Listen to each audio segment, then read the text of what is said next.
Right, hello folks. Welcome to a bit of a roundup gaming news video here, as we're basically going to round up some other piece of news that's dropped since the showcases happened over the last weekend. Big news, particularly if you're a PlayStation player, because you may have heard the big news. Well, the good news is finally happening. They are going to be starting to roll out Discord voice chat and the ability to join a Discord voice chat through your PlayStation console. That ability is going to be coming in the coming weeks.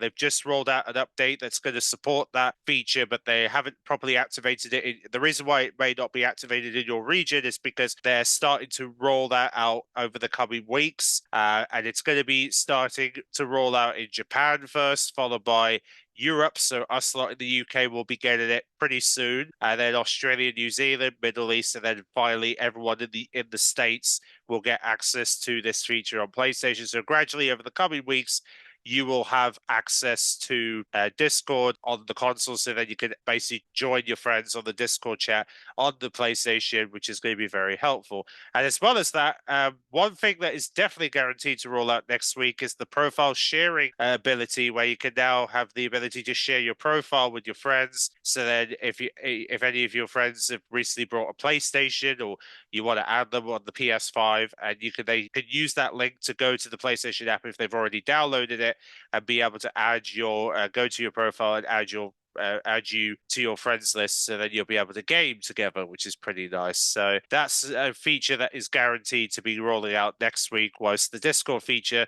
is going to take a couple of weeks to all the regions accessible when it comes to Discord. So luckily this PlayStation feature will be rolling out over the next few weeks, which is very exciting. So great news there for many PlayStation fans who have been waiting for this feature for some time. On top of this, we did get a list of some games that are going to be coming to PlayStation Plus in terms of premium and extra games coming next Tuesday, which will include the following.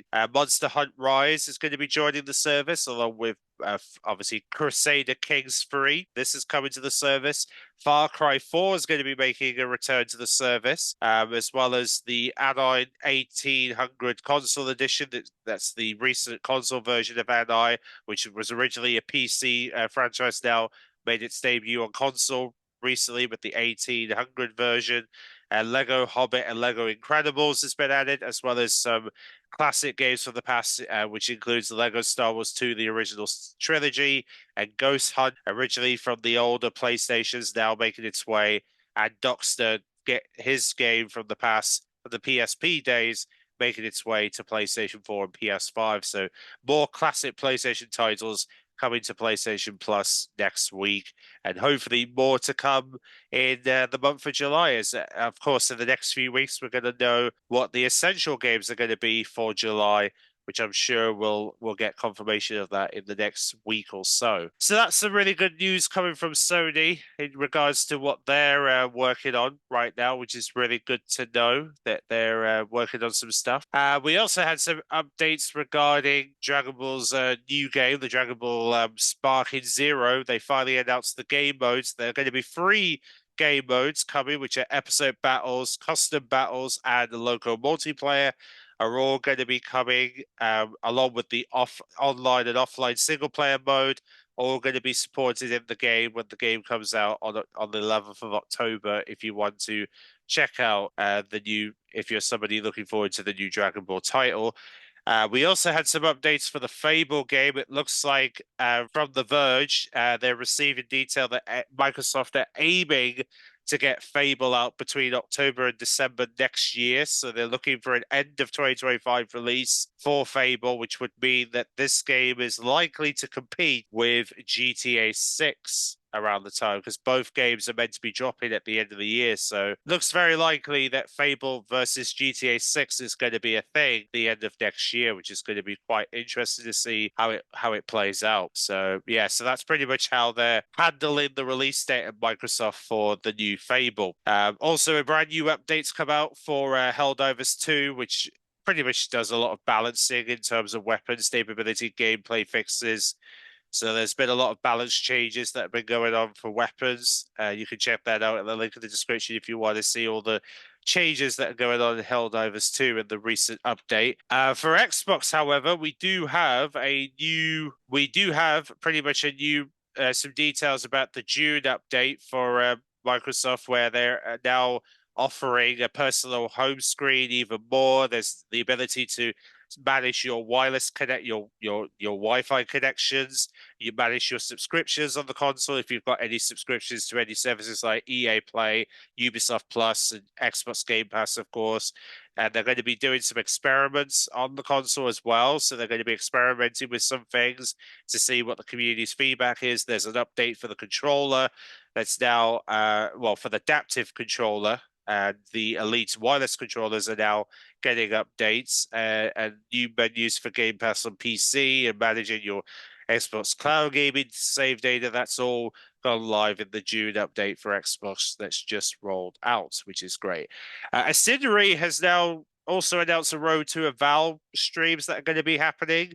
They're going to be doing like a whole sort of stream talking about, they've started it yesterday, discussing about, the development of Avowed in preparation for its release. They did a whole stream on Twitch discussing this.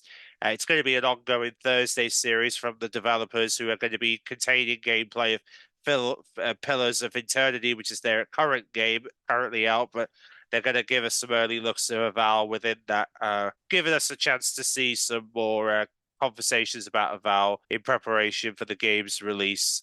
This basically just a way to sort of relive their existing game before the new one comes out. And in fact, even though they accidentally revealed on their website that the game might be coming out on the 12th of November, so it's looking very likely the 12th of November is going to be the release of Avowed.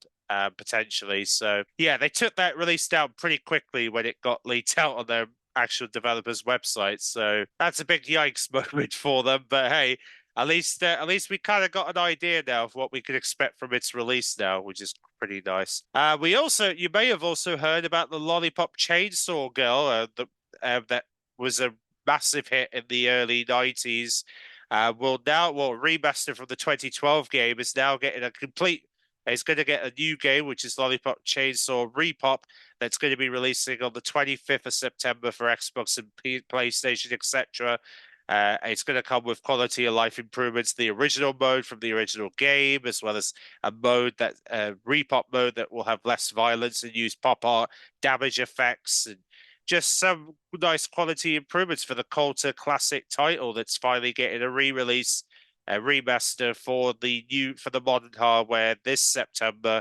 For those who want to relive the Lollipop Chainsaw Girl, finally on a new hardware. Now, in terms of Gears of War E Day, for those who are curious when that game's going to be coming out, because we didn't get any hints to release dates on the showcase. Well, The Verge was able to get some more intel about its release, and it looks like that's also planning for 2025, as I kind of suspected in my reaction video during the showcase that it was going to be something for 2025, and it looks like, yes, they are pretty much planning for a 2025 release ahead of a Fable as well, so they're planning to have that and Fable to be out next year, which is good. And they haven't really said exactly when in 2025 they're hoping to release, but they're basically targeting a 2025 release for Gears of War E-Day because they want to get this out by next year at least. So we'll see how it goes, and we'll hopefully have some more intel in the coming months and hopefully learn what their plans are for release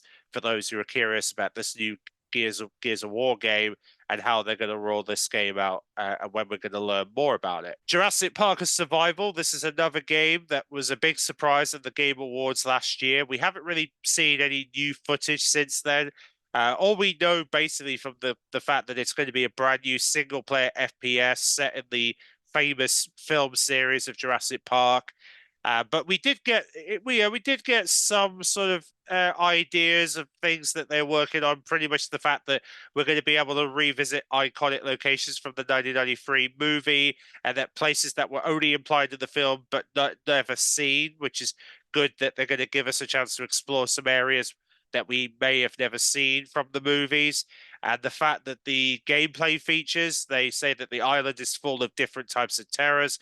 Many of them are quite challenging. Players will need to use caution, planning in some cases, checking routes in advance. There'll also be times when the player will need to move very carefully through an environment to avoid attention of certain predators. So that just sort of kind of just gives you a sort of a glimpse at what you can expect from Jurassic World Survival, which obviously will not be launching this year, but it's pretty more likely to be coming out in 2025, judging by the fact that they're not ready to show any proper gameplay of this game yet. So it's likely to be pushed back till next year at least. Now, for Palworld fans on Xbox, you'll be pleased to know that they're actually doing an update preview right now, where you can now preview the dedicated survey update that they're trying to roll out for Palworld. They're actually trying to get players who are part of that program to try out the dedicated survey feature if you're wanting to try out this feature for them. So then that way they could get some feedback before they start rolling it out to all players.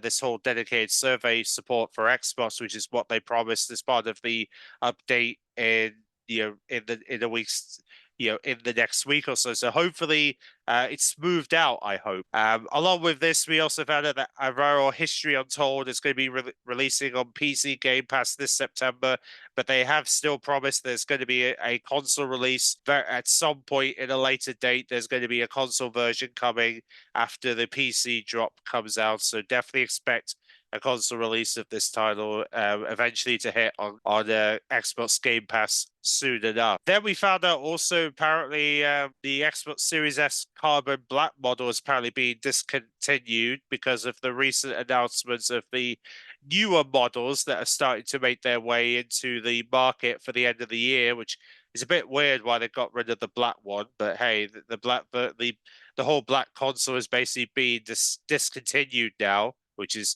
very unusual. Apparently, there was also meant to be more games a part of the showcase at Xbox, but they kind of went back on some of those games. So there was a couple of games that were supposed to be at the showcase, like Towerborn, Marvel's Blade, Clockwork Revolution, Coloban, Everworld, which may suggest that those games might be a part of Gamescom in August now, so we might not be hearing any more about those games until possibly in August when Gamescom Opening Night Live takes place, which is likely when we're going to probably hear about some of those games in regards to what's happening with them, what they're planning pretty much for the game, what they're planning to do with it, pretty much. Also, some very distressing news from EA. They are closing down some surveys for some Xbox 360 Battlefield games, and the Battlefield games in particular are Battlefield Hardline, Battlefield 4, and Battlefield 3. They're all going to be going offline on the 7th of November, which means that they're going to be shutting the surveys down for these classic Battlefield titles, which really sucks that they have to do that. But yeah, it was pretty obvious they were going to do this anyway because they want the newer Battlefields to be the priority now. Yeah, this is pretty much what's going to be happening going forward. Now, of course, along with this, we did get an update from Crew Motorfest during Ubisoft Play. Ubisoft Forward, should I say, where they announced they're going to be adding a new map in November. They're going to add a whole new island, which is Mumbai, going to be free for all players this November as part of the Year 2 updates that are coming to Crew Motorfest, which you can look forward to obviously seeing some more cars and game modes added, along with the new map, an island that's going to be making its way into the game, which is going to be quite nice that they're doing that to sort of make the game more viable. Phil Spencer kind of teased the Elder Scrolls 6, saying that, he can't say anything about Elder Scrolls 6. He's keeping very quiet about the game in regards to what Todd Howard is working on with Elder Scrolls 6. And then he also promised there's going to be more of their games coming to other platforms, so definitely expect more Xbox games to make their way to PlayStation and Nintendo over the coming months. Also, interestingly, they said that the user count for Xbox consoles is at a record high, so they're very confident with the fact that the active players have been really, really high so far. So it's looking very promising that, yeah, the console generation is doing very well for them, it seems. We also had some interesting details about Star Wars Outlaws, that it looks like length of in terms of the story length for Star Wars Outlaws, we're looking at possibly a 25 to 30-hour campaign for Star Wars Outlaw when it comes out in August, which means that it's going to be a very meaty story campaign for this new open world, first ever open world Star Wars experience, which, yeah, that's a lot of hours in for sure. Now, for anybody with Black Ops 6 who are very concerned about the file size, luckily, they're saying that obviously the estimate file size will be told near the release, so they're not really going to give you an actual estimate until near the launch. But it's definitely going to be pretty much under 300 gigabytes, because 300 gigabytes is pretty much the file size for Black Ops 6, Modern Warfare 2, Modern Warfare 3, and Warzone combined. But if you're looking to just focus on Black Ops 6, it's likely to be lower than and also they also do language packs as well, which may take up some hardware space if you're still installing those. So maybe best not to. Yeah, that's pretty much their saying on that front. If you're that they're going to give us an estimate launch time when they're ready, in terms of what we could expect the proper file size to be for Black Ops 6, which is quite nice. Yeah, so that's pretty much what's happening with the with that front. And then we also found out Sea of Thieves has been topping the PlayStation Store chart. It's been doing very, very well. It managed to overdo basically every game. It's basically becoming the most popular game on PlayStation during the month of May, which really does show that Sea of Thieves is, considering it's an Xbox title, it's doing so much wonder to the PlayStation community, which is crazy that they're doing very, very well. Also, we had Metallica finally debut in Fortnite Festival. They finally brought Metallica stuff, which means you can now get songs of theirs in the store, and they're also adding Metallica stuff into the main Fortnite. I'm pretty sure you can now get skins of the band members of Metallica if you want to dress up as one of the band members. And they brought some. They're planning to also add more songs of Metallica to Fortnite Festival Season 4 if you want to celebrate Metallica's arrival to Fortnite. Obviously, they're a very popular rock band, so you can imagine there's a lot of hype surrounding this. So yeah, it's great to see the Metallica are getting. Obviously, as I mentioned before, Astro Bot is getting free post-launch DLC releases, so that's really good. We're going to get the post-launch release of content for Astro Bot, so that'll be some stuff we can look forward to there. Also, we've also another interesting thing is that there's also been some layoffs going on in the Ameline, which is the Jump Light Honesty developers. They've apparently received some layoffs, been basically hit into it. Yeah, they've kind of been restricting themselves since their layoffs, so that's what's going on there. Final Fantasy Tactical Remaster reportedly real and happening.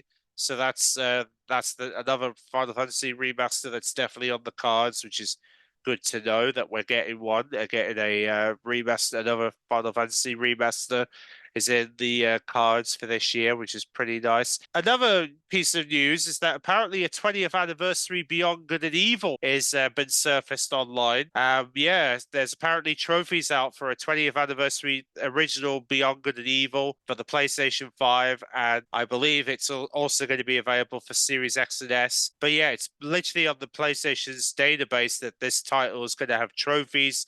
35 trophies in total. And even though there's been a lot of rumbles about this, considering we still yet to see anything about Beyond Good and Evil 2, which I wonder if this is the reason why they haven't said anything, is because they knew that a remaster of Beyond Good and Evil 1's going to be coming out, and they would rather get that out before Beyond Good and Evil 2, which would explain why they've been very quiet about it at Ubisoft. So yeah, it looks like Beyond Good and Evil is going to be possibly getting a 20th anniversary edition pretty soon, now that trophies seem to be coming out for this title. Also, on top of that, we are getting a closed beta for Dan Houser's new project, which is Everywhere, that is going to be getting a closed beta beginning on the 18th of June, mainly for PC. That's going to focus on the games Arcade, building tools and publishing systems.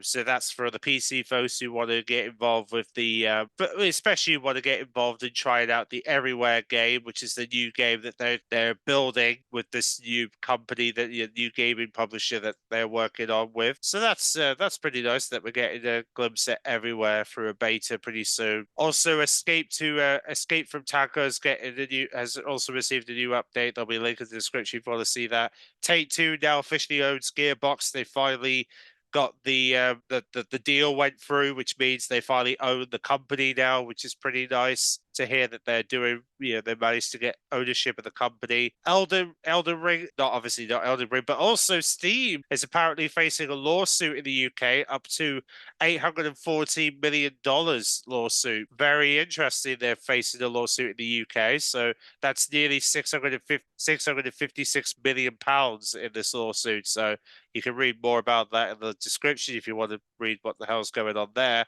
Also, another interesting thing that's happened is that the Activision QI contractors have been laid off because of unionization efforts, which is very interesting that they have been told to lay off due to the Communication Workers of America, who basically asked them to leave, which is, you can obviously tell why, because of all the stuff that Activision went through with the whole harassment stuff. That makes pretty much sense why they want them out of the company, because of all the shenanigans that the company went through before they were acquired by Microsoft, which is pretty nice that they're cleaning out the closet, which is great.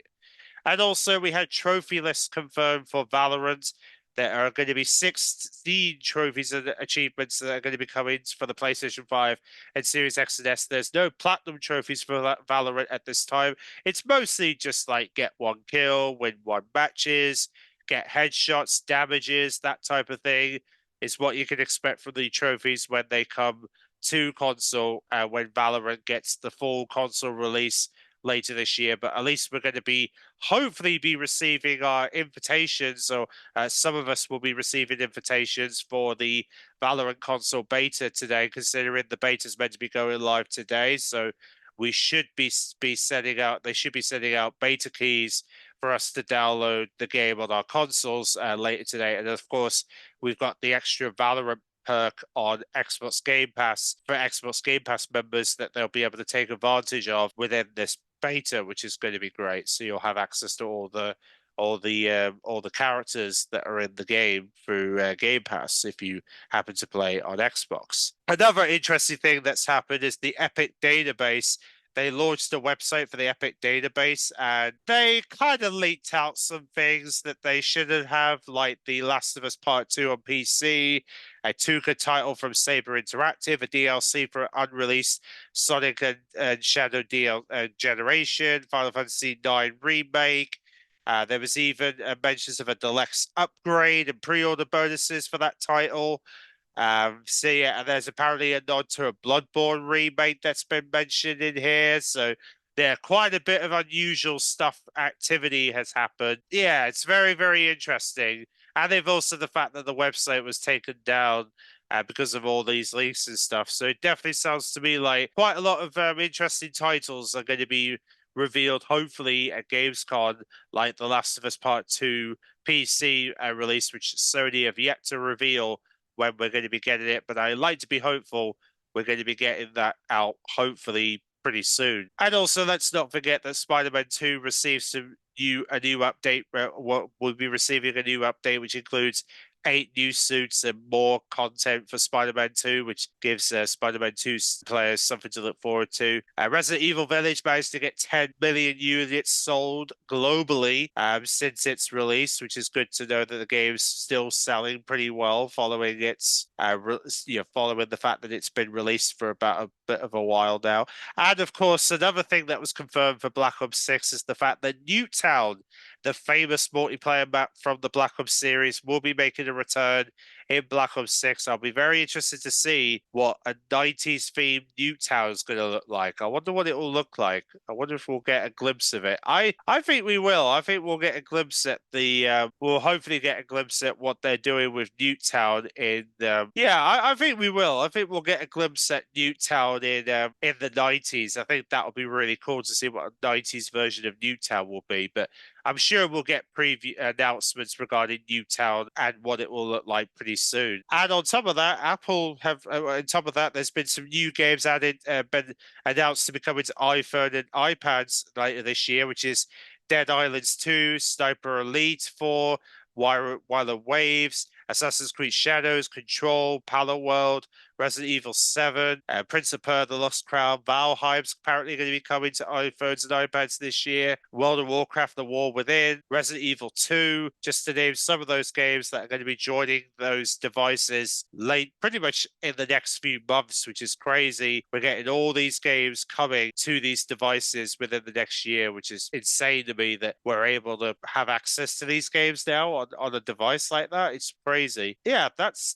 what's happening. And of course, we've also had what may have possibly some leaked details regarding beta dates for Black Ops 6. It looks as though the beta dates for Black Ops 6 are looking to be the 28th of August to the 3rd of September, which is very suspicious because that's when Call of Duty Next takes place, which is the 28th of August, which sounds to me like beta's probably going to be going live, probably minutes or maybe an hour after the Call of Duty Next has gone out. So basically, after the event, we should be seeing the launch of the early access beta phase Call of Duty Black Ops 6. And they did say there's going to be an open beta weekend, so it definitely sounds to me like we're probably going to be getting 2 weekends again, one for early access and one for the open beta weekend when they open up the beta for everyone to try out, which will probably be will be most likely during the second weekend of September, when we'll get our early access for the open beta for Black Ops 6, which I'm certainly looking forward to trying out the new army movement system and playing the updated multiplayer that they're going to be releasing this year. It should be very, very interesting. So that is pretty much all the news, folks. And I will catch you all later in the week. Hopefully when we get more news to cover. So see you then.